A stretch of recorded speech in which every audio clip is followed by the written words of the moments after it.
So now that the two holes in the wall are patched, the one from the doorknob and the one in the closet where the mouse chewed through, the drywall paste is all done, nicely sanded, everything is smoothed, and I've gone over the walls, and any little dings or anything like that I've patched up and again sanded. And now it's time to start painting. So there's a bit of paint. Basically what I'm doing is I'm using the paintbrush, and I'm doing right around the frame of the window. I'll do between the wall and the ceiling with the paintbrush, and then using a roller we'll do the walls.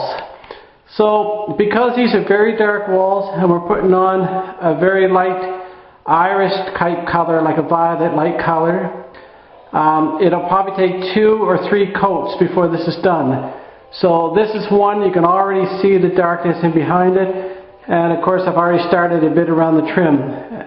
So we'll continue on. When I get the first coat finished of the walls, I'll show you. We still will have to do the ceiling for painting. Normally you would probably do the ceiling first, then the walls, but because the colors are so close, I'm doing it this way, just for convenience and easy sake. So this is just a little quick video to show you with coat number 1 done. That spot right there is where the doorknob went through, so it's still, plaster still shows, but once we do another 1 or maybe 2 coats, that'll be hopefully hidden. So that's the one wall, the wall with the window, the cat, and then the wall with the closet.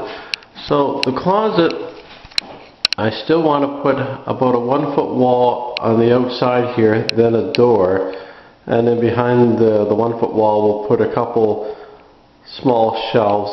So that's why the closet is not quite finished looking.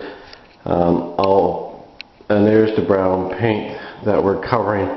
So you can see on either side of the brown paint, the new paint, and it's going to make quite a difference. And even up there where you see where I just put some for just to show you, it's going to be a lot lighter in here. So, and in the main doorway wall. So, and in time we're going to pull these switches all out and put new ones in. As you can see, somebody has painted the wall brown, a rusty red look, and then a white look. So 3 times people have painted the switches and plugins, and they just never bothered to cover them up. So we're going to totally replace them, and just the inspector's checking our work to make sure the first coat is done right. We'll give him a pat on the head so that way he knows he's done a good job, or we're doing a good job and he's doing a good job inspecting. He's like, yeah, not bad, looks pretty good. Let me just lay down here for a while, and yep, it's got my lay down approval. How's this green foam stuff? Yeah, it's doing pretty good. I like it. It's good for the claws. Oh, nice, lay down on too. Oh, nice and soft. I think I'll stay here for a while. So until you're ready to do the second coat, I think I'll hang out here to make sure there's no mice or anything. Yeah, watch the paint dry, I think is what he's saying. To paint the trim in this room, I've gone through it, and if looks like there's a crack or something where trim comes together, I've put a little fill, so that should be good. And right now the trim in this room is a really dark, dirty white. And I just put a little bit of paint on, and that's how better it's going to look. So their ceiling's going to be white, the trim will be white, these walls will be the violet color. So getting there, so I'm going to do some trim right now, paint that. I got all this to do, and of course around the top. And I haven't got baseboard on yet, but when I do the baseboard, we'll put that on too and paint it white. So we've started to put the second coat on. As you can see, this is the second coat, this is the first coat. Because we're putting it over a dark brown, we'll need a third coat. So it's getting there, but like I said, 3 coats before it'll be finished. Number 2 coat of paint is now done on the walls. As you see, it looks pretty good. We'll do one more coat of paint. We'll still have to do some trim, and I still got to paint the ceiling white. And obviously I've got to do whatever in the closet and the floor and so on. But anyway, for paint wise, number 2 doesn't look too bad. It's covered that dark brown, not bad. Because there's what the dark brown used to look like. And above it, along the top, has got the 2 coats.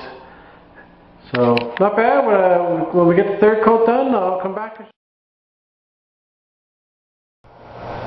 So when you paint the ceiling, you can either use a brush or a roller. Our ceiling, I've done a little bit here with the brush, and you can see what white looks like and what our ceiling looks like. That's probably dark from either age or somebody smoking at one time. To do a brush, you just have to put some paint on it, of course, and just slowly do the whole ceiling, and that's what you'll get. To do a roller, obviously you could just do it just like you were doing a wall. The best if you're doing a roller is get one of those thick rollers, not your smooth foam type ones, and then that'll get, especially in this popcorn type ceiling, it'll be deep enough they can get right in there, and it'll probably take a good 2 coats. So anyway, I have a ceiling to paint. So after a couple weeks of working, we finished the room. We ended up painting the walls. This is an iris color. It's a very light violet / purple color. The ceiling has been painted 3 coats of white paint, ceiling paint. The walls have 3 coats of that iris paint. So this whole room has been completely finished, and I got a few plants up on the window, which is what you see there. So hopefully you like this video. Don't forget to like, share, give us a thumbs up, subscribe of course, and tell your friends about the video. Thank you again.